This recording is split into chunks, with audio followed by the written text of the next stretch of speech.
Hello. Hi, everyone. Welcome to The Link. I am program coordinator for the CDC-funded program Healthy Him, Kai Smith. Introduce yourself. Okay, what's going on, y'all? It is your favorite boy, your favorite prevention training specialist over at Swab and Chill, your boy Daniel J, ready to get into today's episode. And next. Hello, everybody. Hello. I am back, Dwayne Savid, Prevention Training Specialist for the Social and Sexual Networks program. She takes 1 week off. You out here. You out here. Oh my God. Yes. We are. We are out here. And I am Ty, the outreach coordinator here at APLA Health. Happy Tuesday. Happy Tuesday. And welcome to The Link. We are a social media show sponsored by the CDC, which is a collaboration between Pyro Media and APLA Health. Yes. Pyro keeps us looking nice and fresh in that wonderful opening.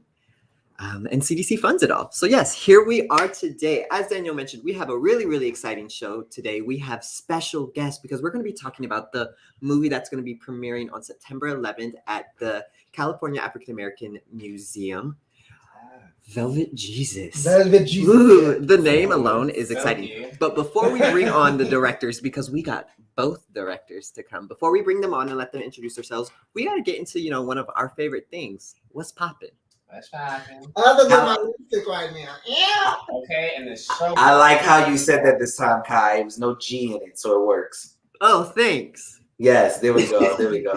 So, who wants to go first? I have topics because we know I always do, but who wants to start? Lead it in, honey. Lead it in. Yes. So the first thing I want to talk about is the Queen Bee herself, Miss Beyonce, is wrapped up in a little bit of a I don't know what to call this, a snafu or a little controversy. So if you don't know, recently Beyonce did a photo shoot where she wore the Tiffany diamond, she's one of 4 people in the world to ever worn this diamond. It's a huge yellow diamond necklace.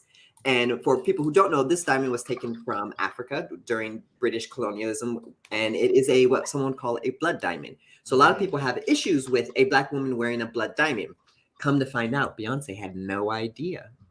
So what do y'all think about this? There's a lot of backlash. Also, the artist that she, one of the pictures in the photos they took was by an artist from the 80s who was super, super anti-capitalism. So a lot of people are also saying like the artist would be completely devastated if he saw this kind of use of his work because he was so anti-capitalism. His name is Basquiat. Thank you. I could not think of it. Mm-hmm. So what does everyone think? What do you all feel? You know what, with Beyonce, I'm just saying this, not I genuinely feel this way, but also because I'm scared. With Beyonce, like, you can't expect her to know everything. Like, this is not a DaBaby situation. Like, Beyonce has done very well with navigating different communities and spaces and knowing a lot about a lot, or maybe nothing about nothing, but then also not putting herself in a position to look, crazy.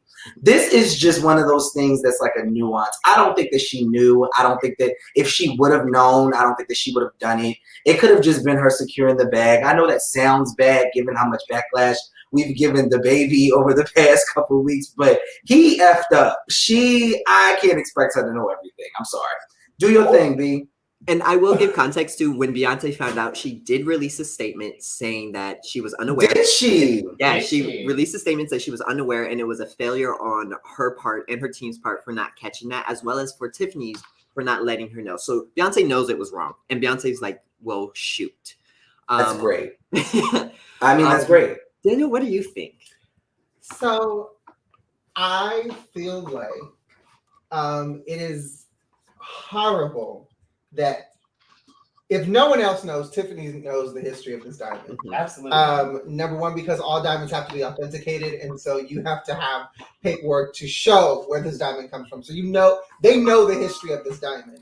To have only 4 women to ever wear this diamond, and for Beyonce to be the first and only Black woman to wear this diamond, it really is a slap in the face to Black culture, to Black people. In regards to Beyonce knowing or not knowing, I'm always going to err on the side of people need to do their own research. I know she has her teams. I know she's busy, but I always feel like as an artist, this is your face. And unfortunately, this is what happens when you put so much trust in your team and your team messes up. You still have to take the brunt of what people are saying, what people are feeling. But I do feel like she honestly did not know. I don't think that she knew I think if she had known the history of this diamond, she would have never done it. I'm glad that she made a statement post, knowing about it and really being honest in her truth.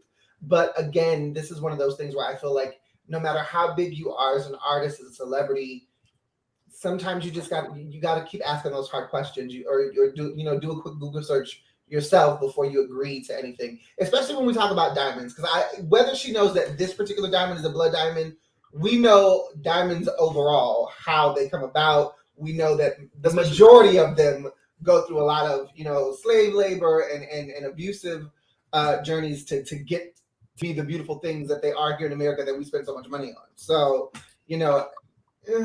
Yeah. And I mean, especially with older diamonds, pretty much if a diamond is not like a new diamond that was made probably within the last 10 years, I'm going to assume it's a blood diamond. Like that's like kind of how I thought about it. But I mean, obviously people aren't just lining up to hand me diamonds either. So I can't. And to It might be. Don't know why it's called a blood diamond. These are diamonds that were harvested by people in South Africa. And when they were reprimanded, a lot of times their hands and feet were cut off. And we're talking men, women, and children.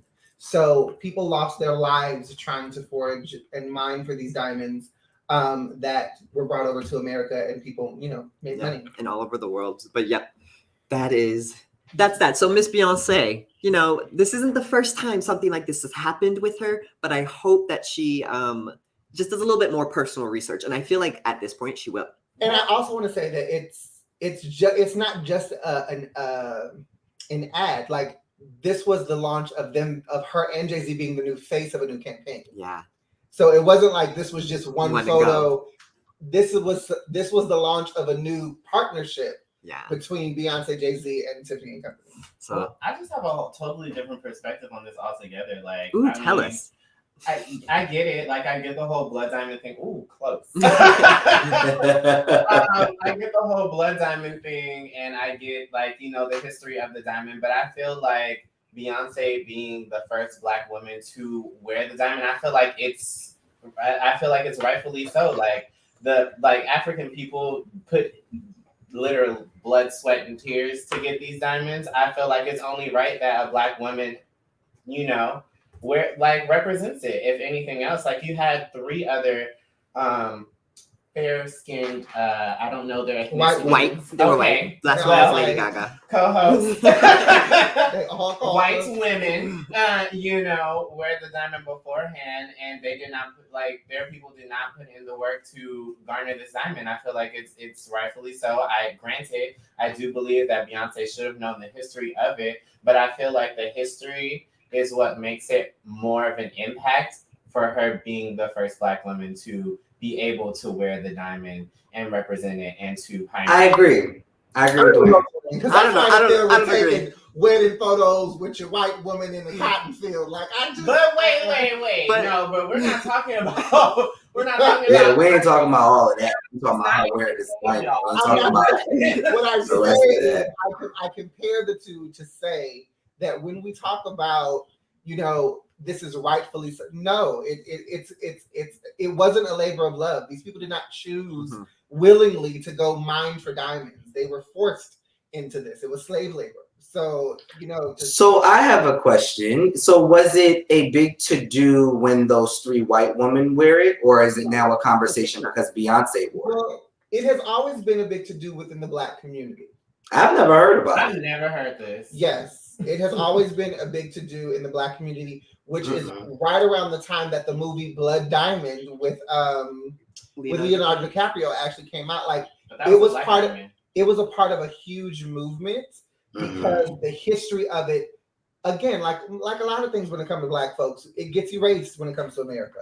Mm-hmm. So Yeah, I had no clue. People have talked about it. It has always been a bit of tension in regarding the diamond, but I mean, obviously, with the white women, you know, And I think with I what's think that, with, Marsha? I think with Beyonce, with this one specifically, there's a lot of extenuating circumstances around it, right? We had this artist, this famous Black artist who's anti-capitalism. Now you're doing a promotion for diamonds, which we know he wouldn't want to be. Beyonce has recently put out an album that was so Black in itself and talking about Black culture and being a Black person and returning Black culture almost to now wear something for an organization that stole this diamond for all intents and purposes. Mm-hmm. Like, it is just, that's I think where a lot of the like weird stuff is going, because we know Miss Beyonce, she might be culturally aware. That's kind of what she's really pushing. So I think that's why there's a lot of backlash, because she's gone. So the discernment is more so on the fact that she is usually culturally aware, and that this is a scenario where she's not, but it's not really on. Like, I'm trying to discern what the issue is. I wish you would. I'm really trying to understand what the primary. I want to know what the primary issue is, because if that's the primary issue, then this should have been a topic prior to her wearing this diamond. But I'm just the first time I'm hearing about it. Well, again, the conversation has always been for Tiffany to return it. Yeah. And Tiffany never. Okay. So there have been protests, there have been petitions. So there have been things prior to. There have been things prior. And I don't want to misconstrue. Again, I'm not blaming Beyonce. Mm-hmm. Again, I didn't say you were. As an artist, honest, you know, she just didn't know. But for Tiffany and Company, there's some heavy accountability. Yeah, there's a lot of there's a lot of accountability to be had. Okay. Yeah, because I'm like Dwayne, I didn't hear anything about this prior to. I thought that, you know, people were just upset at the fact that she wore it. I didn't know like the lineage behind it. But then also, I guess it does make me question, you know, was there some rah-rah prior to Miss Beyonce wearing it that I didn't hear anything about? So maybe with Beyonce wearing it, it'll actually prompt them to actually take a stand, or Beyonce to take the stand herself, because she might, knowing her, she might. You never know, but she gonna make an album about it. But as much as we love her, let's not focus all of our time on there. Who would like to go next? I had another one, but we'll wait because Beyonce took up so much time. That was a very interesting. Talking about backlash. Sha'Carri Richardson is in the headlines yet again for quite a few things. For what? People have come for her because she was talking so much smack about this race that she came in last for. But just recently, there was an interview by a fellow athlete, Allison Felix. She was asked about Sha'Carri, and she basically said, you know, people need to support her. She hopes that this girl continues to receive the support that she needs, that she's a great athlete. She's good for the game. She's good for the sport. A lot of positive things that she said in this interview. And Miss Richardson decided to go on her Instagram and basically say, people can say anything they want to on television, and it means absolutely nothing. Oh. And so people are ripping her to shreds because Allison Felix is a fellow runner, but she's also a Black runner. She is. Well. And so people are coming for Sha'Carri, and you know, what do you guys think? Do you think the Black is deserving, or do you feel like people just need to let her? Okay, I love my Black women. Don't get me wrong, I do. Sha'Carri, she needs a better team around her. All of that stopping, all of that stopping and telling people, you know, you going to see me, this, that, and the third, blase, blase, blase. It's cool, right? That's fine. Like, you know, you bad, sis, do your thing. But then you lose. And then it turns into, okay, like, you know, okay, maybe you just had a bad day, babe. Maybe you just had a bad day. But then with the Allison Felix thing, it's like, sis, she's trying to put you up, like she's trying to show you, like, I got you, my sister, and you saying that none of this stuff matters. Well, what matters is that you lost that race. So you should be a little bit more quieter until you start winning those races. After that, like all of that, I don't like trash talk when there's nothing to back it up. We were all for her, because she came out. She was like, "I'm gonna do this," and I smoked a little weed. So what? Who cares? She smoked a little weed. Who gives? Like there are white athletes that do that all the time and just get a slap on the wrist. She couldn't run. So I get that portion of it, but you can let that guard down just a little bit until you start winning some races, baby. Go ahead. I think so.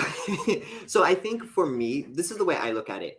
I'm gonna roast her because she like went into dead last in that race, coming in talking a lot, like talking a big game. She did, and she was able to back it up at that point. There was a month, the Olympics happened. She wasn't there. She was not racing like these other women were, so she placed in dead last. So I'm gonna roast her with love for that. But I wouldn't stop supporting her for that because a lot of people were saying like she's really not that good. Look, and so I think a lot of times when people are pushing against like people who are anti-Sha'Carri, if you want to call it that, they're saying you're just kind of leaving her high and dry when she's not being successful, which I think is a common thing that we see and a lot of people are trying to avoid. Black women shouldn't be successful for us to support them. However, I will say what her comment that she made in regards to Allyson Felix and also some of the other runners that she's made comments for, I do think there's a bigger conversation that needs to happen about not even sportsmanship, but just how does she want to uplift, right?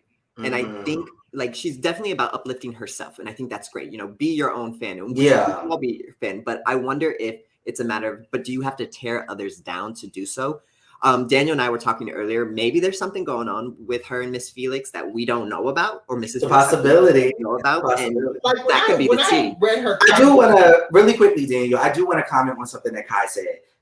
Supporting her, throughout the entire process without her just winning. That's cool. But it doesn't matter what gender or what she identifies as. If you talking smack and you don't back that up consistently, I think that we have a right to kind of look at you like, all right, you did one good race, baby. What's next? Like, I don't think that we need to look at her because she is a Black woman and saying, I want to point out, it wasn't a good race. She has had a record, a career. Okay, but she lost this one, which is where she spoke, where she talked the most smack. I believe in equality. So if you are going to talk you are going to talk SHIT, regardless of how you identify or how hard it was coming up, you're going to have to back that up, sis. It's going to be hard to defend you if you don't do that.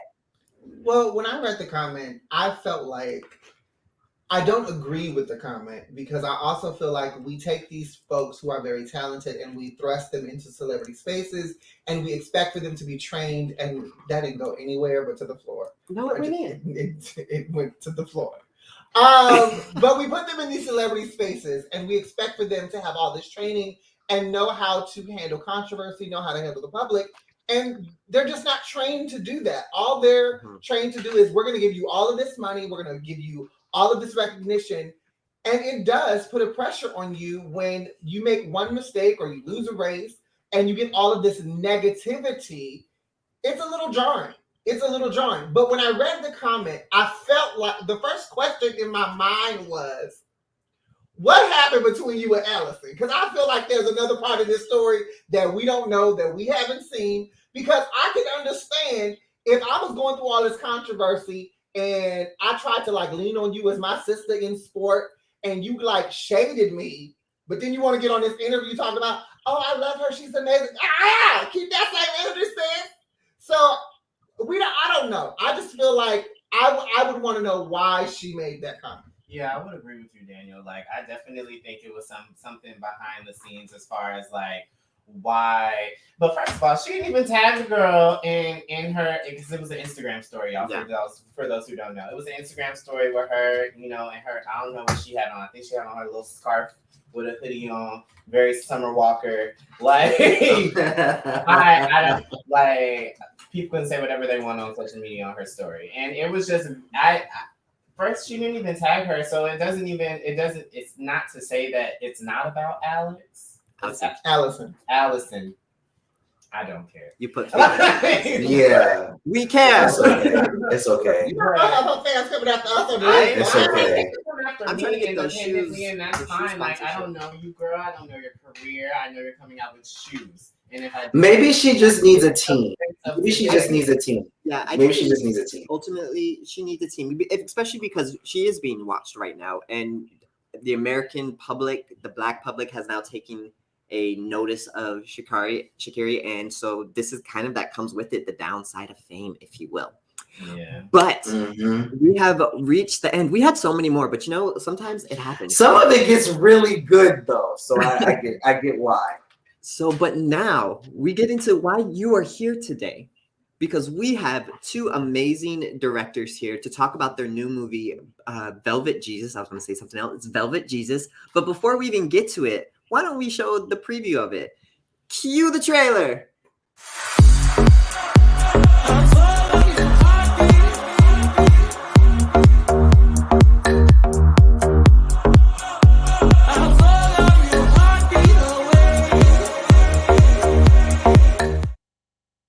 Now you said on the phone that you'd be here at 7 o'clock, but it's only 6:15. I apologize. I thought traffic would be a lot heavier this time of day. Figured I could drive around for 45 minutes or take a chance and be early. I can come back later if I'm interrupting.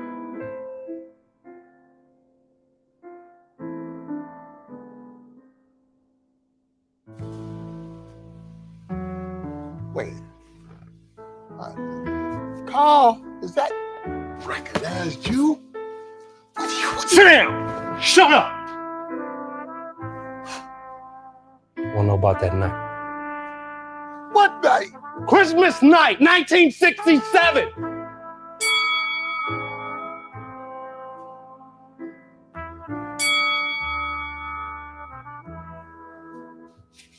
Get off my mommy! All right, gentlemen, this is a 5-round bout. I know you understand the rules. I want a good, clean fight tonight.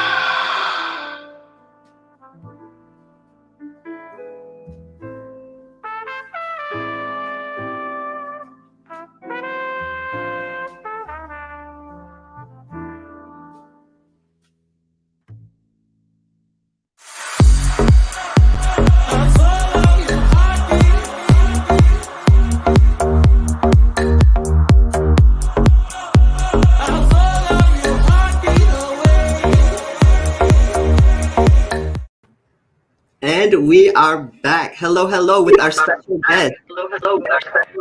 We have Anthony Bond and Spencer Collins. How are you both doing today? Hi guys. Hey. Hi, thank you so much for joining with us. So if you can see, they're in their cars because they are on set right now because they're busy people. Book and busy Henny, okay? Book and busy Henny, okay? Okay, then.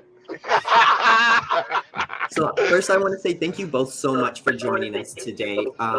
So I guess we should start by introducing yourselves. Who are you two incredibly talented human beings? My name is Anthony Bond. And I'm Spencer Collins. No. I was like, wait. No. No, I'm actually, He's Spencer Collins. and he is Anthony Bond. Yes.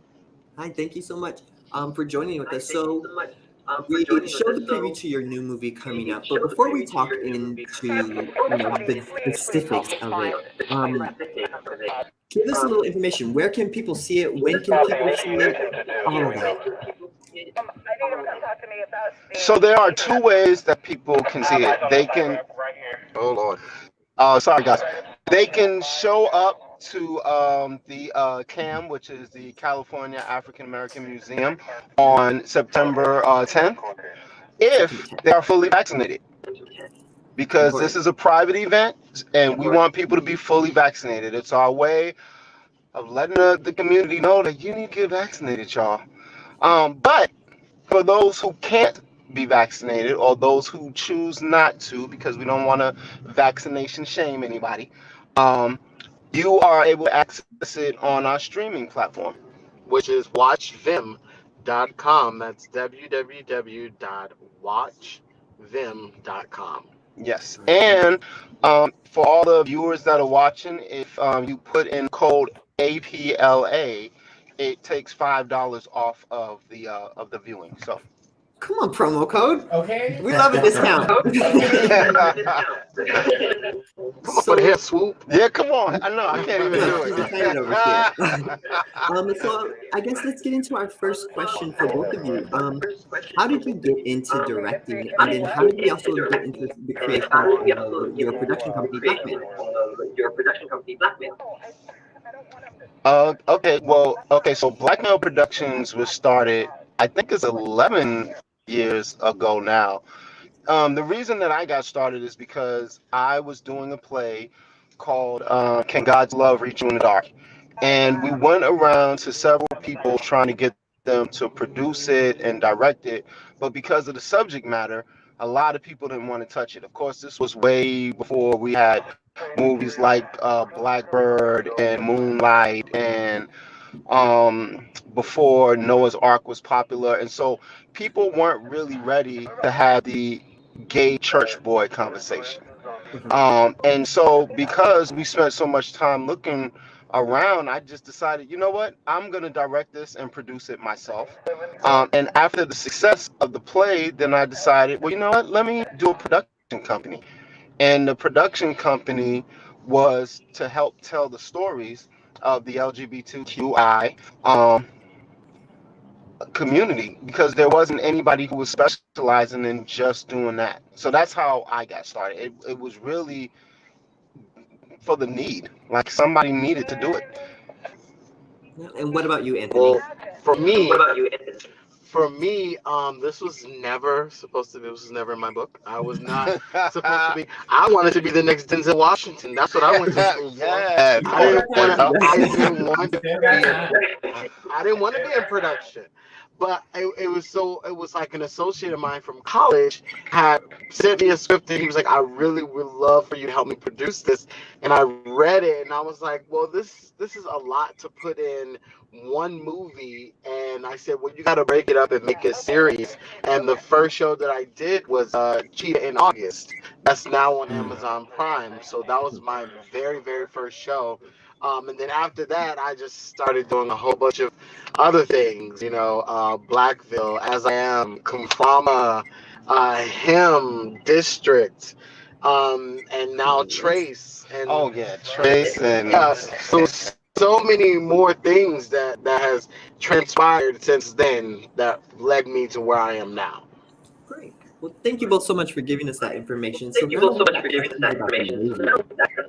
Without giving too much away, what is Velvet Jesus about?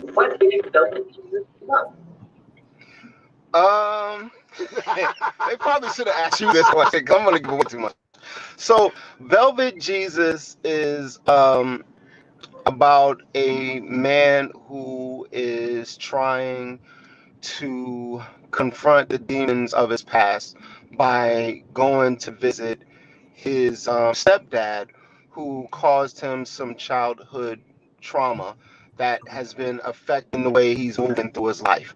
And in order to change that, he wants to go confront him so that he can put that part of his life behind him. Is that good? That was good. That was good.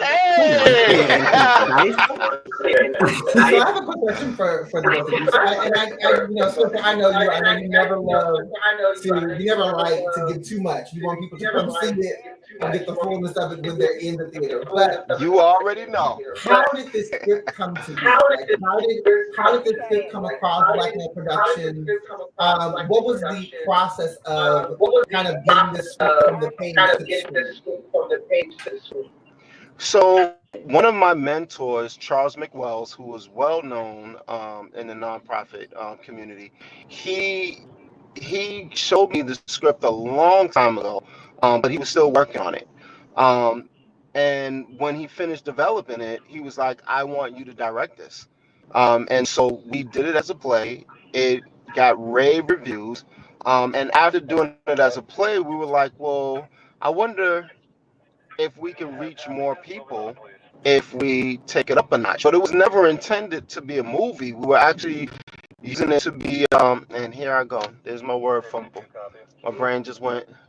No, you're basically what you're trying to say is that you wanted to record the live theater Yes. to put it out there in the But masses. what's the word that I'm looking for? God, an intervention. Oh. It was going to be used as an intervention. Sorry, guys. There's a lot going on right now. Oh, no, So you're fine. we were going to use it as an intervention, but what happened is COVID started.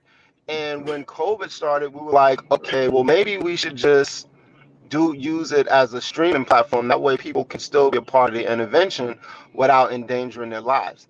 But then as we went into the process, we saw how much money it was costing. We were like, well, we might as well just go ahead and do the movie, because Anthony and I had already talked about doing it as a movie eventually, not right now. But we ended up doing it now. And the process, it's been a long process because it was in 2018 when we did the stage play. And there's been so much that has happened since then. But one of the things, right. But one of the things that stayed the same is that Charles McWells always wanted to use the story to help heal other people who were dealing with some of the same issues that you'll see in the project. And it is a wide array of things. It's not just the childhood trauma. It deals with, I always said the wrong thing. That would have gave it away. It deals with HIV. It deals with HIV prevention. It deals with in mental health, internalized homophobia. Like, it touches on so many different things that I can't wait for people to see it, because after we see it, one of the things I always love is we do a Q&A, and then people get to talk about what they've seen and how it affected them and what they're dealing with and how it relates to them. And I mean, when I think about why I started doing all of this, one of the reasons that I started doing it is to edutain people. Because when you have a captive audience, you get to drop a lot more knowledge on them than you would if you were actually calling them in to talk about something heavy. Most people don't want to talk about heavy things. Even this far into the pandemic or epidemic of HIV and AIDS, people still don't want to talk about it. A word. You just so before we go to our first break, I guess the first question, or one question that I have, is what drew you to this? You gave us a lot of really, really great information that I think a lot of us can connect with us on. But when you read the script or when you saw the play, what made you say, yeah, I want to jump on that? Well, originally I wasn't a part of the development process, so I just want to make sure that's clear. But me and Spencer had already been working together prior that year. Yes. And during a break of when we were filming another project, he showed me this, and he was like, "This is what I have in the works." And I was like, "Oh, okay, well, this is." So I watched the whole recording of the stage play, and throughout the entire thing, I'm literally calling me and texting him like, "What is this? What is going on?" And as soon as it got to the end, I immediately text him, "We're doing this," because I'm like, this is everything that I'm about as far as helping educate men, men of color, men that identify as gay. Like, all of the nuggets are in this piece, and the cinematic direction that he allowed me to really get to do for it, we were able to do it, and I was so pleased, and I am so happy with the way that it turned out. I mean, from the music, from the period pieces that we shot in there, the actors, like Ernest and Jensen Atwood did a phenomenal job. My God, yeah, definitely shout out to both of our actors. Yeah. Jensen Atwood, I was surprised. Is so underrated, and I know a lot of people are not going to be used to seeing him in the way that they're going to see him in this film. Yeah. He's normally the pretty boy, the pretty boy next door. We had to beat him up a little bit. Yeah, we had to put him through some things so that we could erase that. Well, great. Well, thank you both so much for that. So we're going to take a quick commercial break. It'll be a couple of minutes, and then we'll be right back, and we'll have a couple more questions. Okay? Thank you, guys. Cool. All right, thank you. So we're gonna take a quick break. We'll be back soon. So we're gonna take a quick break. We'll be back soon. Now.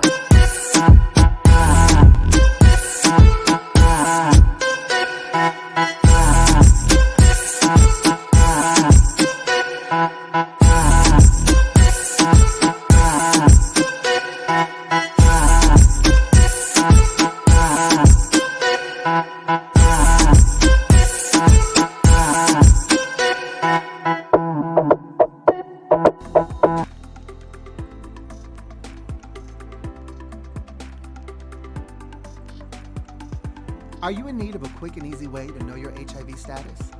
Swab and Chill is a discreet way to learn your status in the comfort of your own home. The process gives you results in 20 minutes. Swab the upper gums, swab the lower gums, and voila! Simply follow the colorful step-by-step instructions located inside the kit. Or call APLA and we can assist you virtually.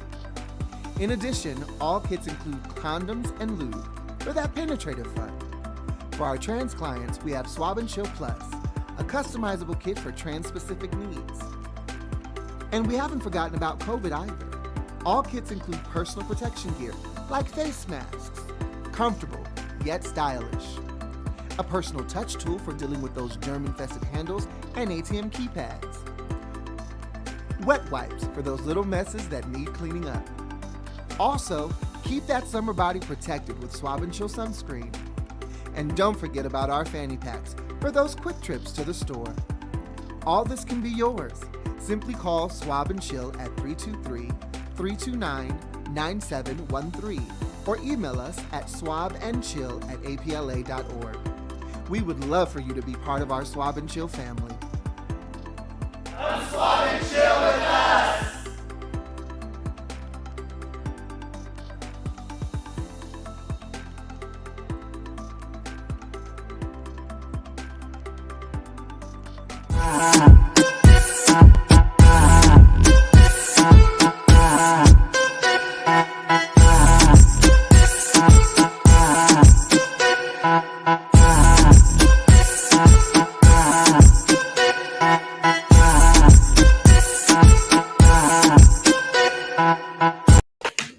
And we are back. Sorry, I was messing with my coat. So yes, as you saw, we do have our Swab and Chill. So if you're interested, give us a call. 329-9713. I did your thing. I'm sorry. But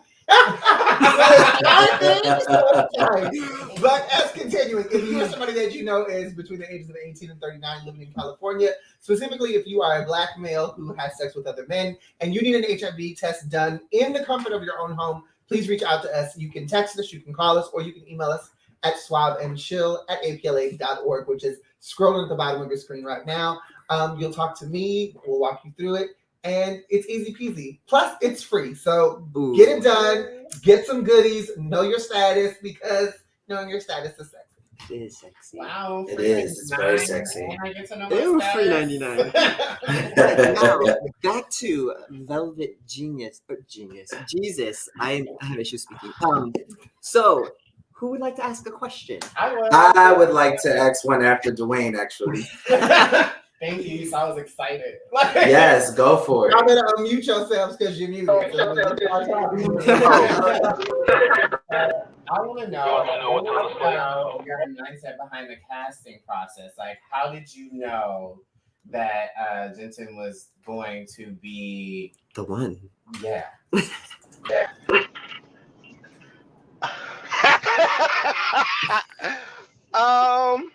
That's a good question. So we started off, let me just say, this process of casting is a lot harder than people think it is, because not only do you have to find the right actor, but you have to find the right actor who's willing to commit to the part. Yes. And that was a little bit of a challenge. It was. I can tell you one of the first people that we thought of was Columbus Short. And I don't mind saying that because I've had this conversation with Jensen Atwood. But I wasn't sure if, with some of the bad press that Columbus was dealing with, if he was going to be comfortable doing the role. However, after making contact, I learned that he was excited about doing it. But here's where the block comes in. Now you have to deal with his manager, and you have to deal with his Agent. and his agent. Oh my lord! And so yes, that you could feel the pain as I say that. And so in that process, I knew we weren't going to be able to secure him because I'm only going to let you get away with so much, and then I'm going to be over it. And when I'm over it, as Danielle J will tell you, as Kyle will tell you, and as Anthony will tell you, when I'm over it, I'm over it. And Very true. That's what Very happens. true. So yeah, when I'm over it, I'm over it. And so that part of the process can be so tedious and can start to be very challenging. I'm gonna leave it at that. I'm gonna let you pick up because I'm gonna go somewhere that I'm not supposed to go. Yeah. So let's keep it kid friendly. for me, I have a tendency to say a little too much, and it gets me in trouble. So when I feel somebody pinching my leg or pulling my shirt, I know it's time for me to shut up.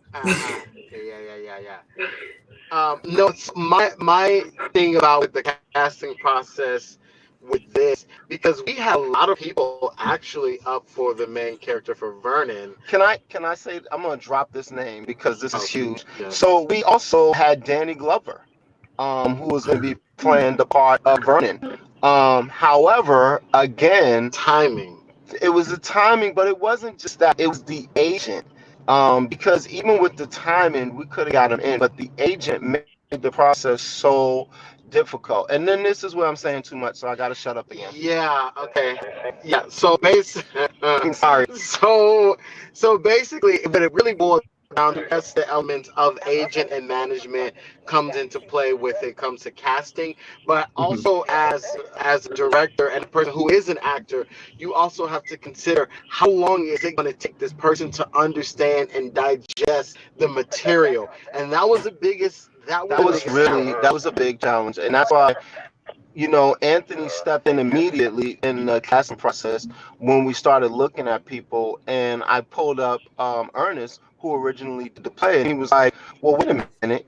He knows the material, and it's in him. Why don't we just ask him to do it? Which is one of the things I originally wanted to do. But, of course, whenever you can get a larger name, then that means that you can reach a larger scope of people. And so I wanted to reach as many people as we could by getting, a big star name. But let's be fair, not say big star because you want to downplay other people. Exactly. You gotta be politically correct. We're in the entertainment industry. We don't want to hurt nobody's feelings or make nobody mad at us. It's a touchy topic. But the overall goal for the project was to make it as successful as possible. Right. And I still think that it's definitely going to be very much so that with the people that we chose. I know we chose the right two people when you see the chemistry of the two of them together. Yes. And the way, they tackled it from the table read. I knew from the table read, I'm like, yeah, those are the two. Yes. Well, you guys have a very diverse group of actors. Obviously, you have Ernest Harton Jr., Jensen Atwood, you have Melvin Ward, my girl Frankie Blair, who is absolutely amazing. I've seen her work. Ramon Patterson, and then you also have Carter Young and Sean Dixon. Now, I'm always interested when I see child actors in a film like this, because even with the trailer, we see some scenes in the trailer that are a little bit traumatic. It can bring up some things. How was the process working with kids on set with such a subject or a topic that's really heavy? How do you deal with it as a director? How do you approach that work? Well, you have to be really, really careful when you're dealing with children.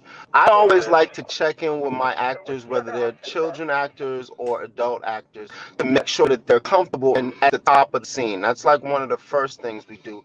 But because we're dealing with a child, I check in with the mom, and my approach with the mom was to bring her in and designate her the director for the day. And the reason that I did that is I wanted her to know that she had control over what we did or what we didn't do. So I told her, if there's ever a part where you feel uncomfortable, you get to say cut. You get to say action. You're in charge of the day. This is your child. I want you to feel comfortable with this process. And she was overwhelmed because no one has ever done that with her before. But I thought it was important because of the subject matter. And because of what the finished project was going to look like, I wanted her to know every step of the way. And because we made her feel so comfortable, she would, I mean, we gave her a headset, we put her in there. I mean, Yeah. I feel she like loved the process. whole process and the child in the moments where when you watch the project, the moments that are extremely uncomfortable, we shot it in a way that it's in the editing room as we were editing that scene, it was extremely uncomfortable. Oh my God. For me, because I'm like, I never been a person, and that's the one thing I was telling you, I never been a person that was molested as a child, but like seeing this reenactment of how we shot it made me feel uncomfortable. Yeah. So I'm like, I know that when you watch it back, you're just, a lot of people are going to be mad because they're going to be mad at, this character, but it was shot very, very well. I kind of felt two things after watching it. I probably shouldn't say what I'm not gonna say. Don't. I mean, I'm just gonna say I'm just gonna say that the person who played the young Vernon is very yeah, that's great. But okay. Watching your actors. I was gonna stand in for Carter though. I was gonna stand in for Carter. I'm like, I can say that, right? Hey, okay, sorry. All right, I'm gonna shut up. So Ty, I know you had a question too. Yes. One, Spencer and I, we go way back, so I love seeing you do your thing first and foremost. Anthony, big fan. I mean, Cheetah in August, come on, big fan. What would you say to anyone watching now who is young, Black, and gay that wants to get into directing and sharing their stories like you both have? Mine is going to be so cliche, but it really is the truth. So often we talk about what we're going to do, but we don't do it. And you just have to do it. Like, I remember even directing the plays, so many people were like, he don't know what he's doing, or he do the same shit over and over. You're fine. You know, you're fine. There was a lot of negative stuff around me being a director. However, I just kept going until I got it right.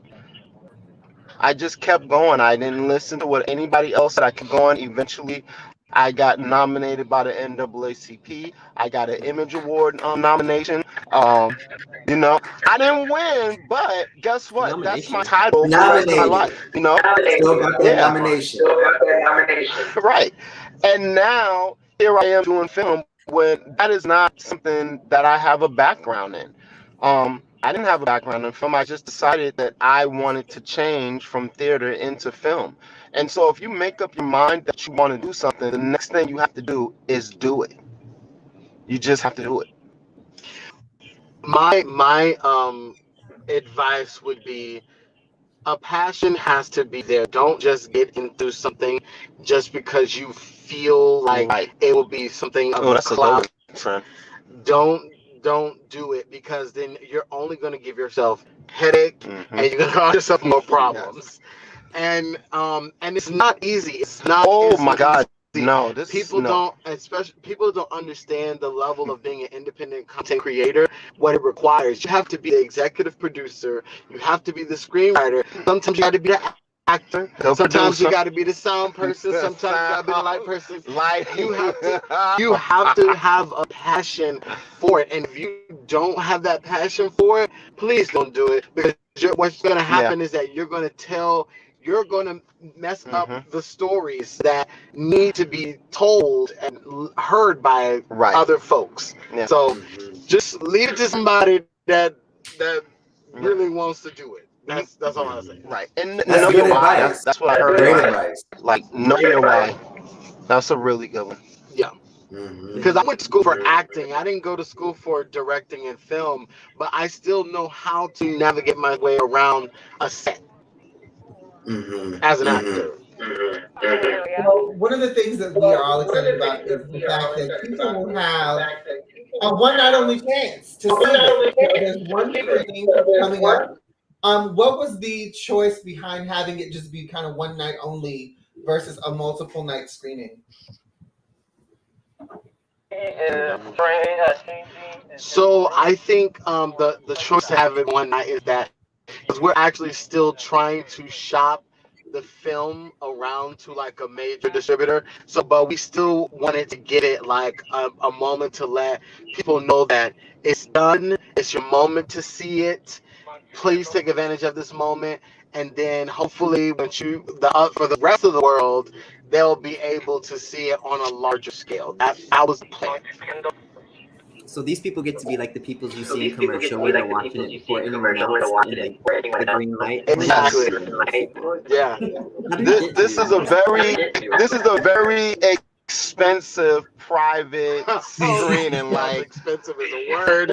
I mean, most of the people who are going to be there are our close friends and our family. I have friends flying in from all around the U.S. to see it. I have friends here, and it's limited. Like, everybody can't come.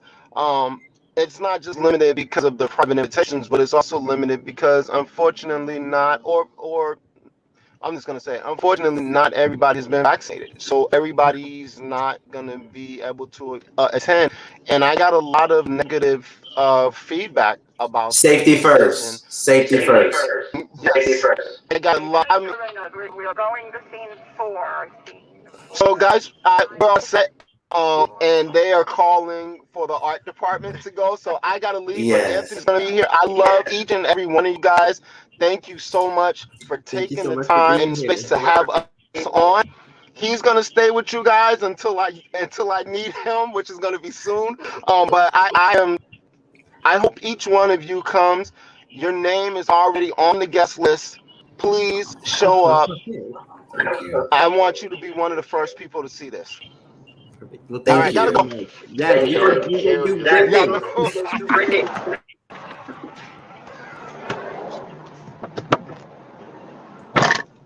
So Anthony, tell us. Come on, So we talked about the acting, we talked about the message of the film, we talked about what you guys, want the audience to take away from this film. But tell us how people can get tickets for people who want to see and be a part of this one night only showing. How and where do they go to get tickets? Yes, they can get tickets on eventbrite.com. All you got to do is type in Velvet Jesus and it'll show you the tickets. There's VIP tickets and there's regular tickets that you guys can get. Cool. And if you use that APLA code, you get $5. That's for the streaming on the platform.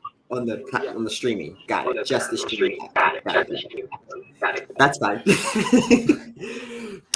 So Anthony, we don't have much time left, but before we go, is there something that you want people to know about this movie? You spent all this time. This is your passion. You put yourself in this movie and your blood, sweat, tears, emotions.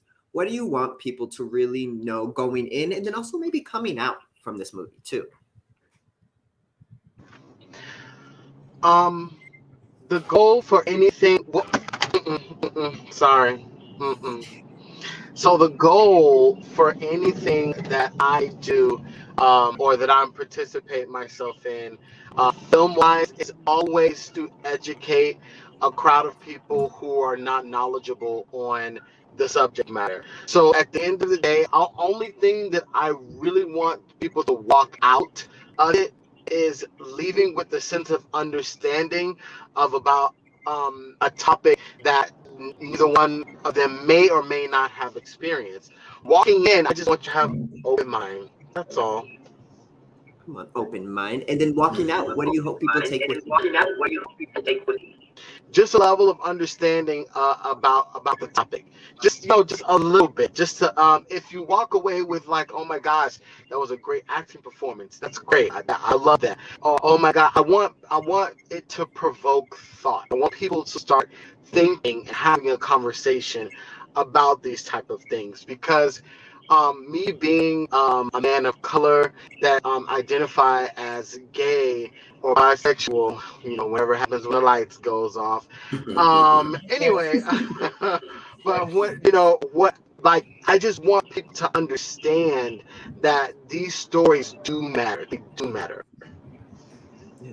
Well, we want to thank you so much for being on the show, and thank you so much for telling this story. Because as we mentioned, these stories matter and they need to be told.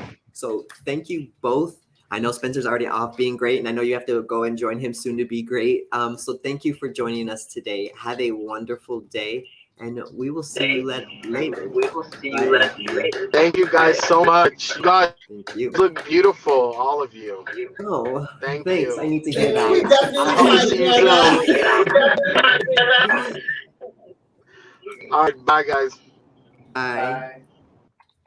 All right. So those were amazing guys. I'm excited to see the movie. I'm gonna watch the movie, but I like movies. It looks really good. It looks really, really good. Really, really good. Yes. It looks, I'm here for a free screening. Wait a minute. Look. I'm gonna guess this I got you on the It guest looks really list. good. I've lived my LA dream now. come on, guess list. But before we go, I wanted to just take a moment. Ty, Dwayne, did y'all want to talk about the things you've got going on? And then I had to give it another moment for Daniel to talk about Swab and Chill. We don't necessarily have anything coming up specifically, but we are working. Yes, we are working. Dwayne has been hard at work with creating some materials for a new surprise that is coming in the next couple of weeks here at APLAL that we can't talk too much about, but Dwayne will be here to speak about it during its launch. That's all I got. And we do want to also point out today will be Ty's last show as an official cast member of The Link, because he's so busy and so important. He's giving up his peach and he's becoming Milo Hampton. No. I don't know. No. If anything, I'll be meanie. I'll come back occasionally. But we will miss you. You know, we love thank you. On. Yes, I love talking with you all too. I just want to say that before we wrap up and then go into everything else. One, Kwame is amazing. Just being able to be in the presence of someone who really takes all of this seriously. Shout out the Pyro Media Network. The graphics, us being in these boxes, how great we look sometimes is literally because of Kwame. But then also, just depends on the presentation. But then also you all, Daniel, you are amazing. I love your opinions. I love your point of view. I love that you don't ever back down from anybody, especially given the fact that you are a people's person, you speak for people. And then Kai, you are my political guru. You are my go-to. You are my CNN, my NPR, all in one person. So thank you so much for allowing me to be on this platform and learn from you all. And Dwayne, go for it. You are going to be amazing. I can't wait to watch you guys as I'm at the gym pumping iron. Well, thank you, Ty. If you just joined us now, you shouldn't, because we've only got a minute left. But Ty isn't leaving APLA. I'm not. No. Oh, it says we love you, Ty. I love you guys too. No, you'll probably see me walk behind them. I'm not leaving APLA now. It's just I got a lot to do, y'all. I got a lot to do. We understand. Well, everybody, we want to thank you so much for tuning in and watching Velvet Jesus. If you have the opportunity, please go check out their Eventbrite. You can go, you can search Velvet Jesus on Facebook and look up their information so that you can get your tickets. If you want to do VIP, you can get your VIP tickets. It's one night only. I believe it is September 10th. September 10th. And I believe the screening begins at 8 p.m. And as always, remember, if you or someone that you know needs help with sexual health, needs help with knowing your HIV status, please give us a call at 323-329-9713. Get your free Swab and Chill box with all lots of extra goodies.